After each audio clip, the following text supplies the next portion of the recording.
সম্মানিত মুসল্লিবৃন্দ, ওনারা একটু মহিদ ব্যবস্থা করে দেন, ওনারা একটু রাস্তা করে দেন।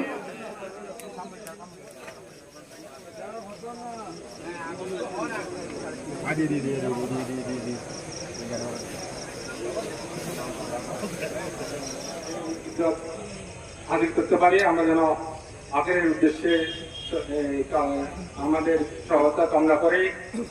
মরহুম আমলা চৌধুরীর এই যে ব্যক্তিগত জীবনে, পারিবারিক জীবনে, রাষ্ট্রীয় জীবনে আরো যদি যদি কষ্ট দিয়ে থাকেন, আমি আমার পরিবারের পক্ষ থেকে এবং সমাজের পক্ষ থেকে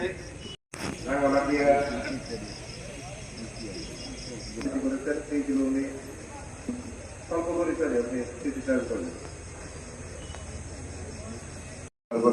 কৃতজ্ঞতা জানাচ্ছি। আমাদের মাঝে উপস্থিত হয়েছেন প্রতিনিধি পৌরসভা বিএনপির সদস্য সচিব জনাব আবুল কালাম সাহেব, বাজার বণিক কল্যাণ সমিতির সম্মানিত সভাপতি সৈয়দ মোহাম্মদ ইলিয়াস ভাই উপস্থিত আছেন বিভিন্ন আমার রাজনৈতিক দলের প্রতিটা ওয়ার্ডের সমষ্টি থেকে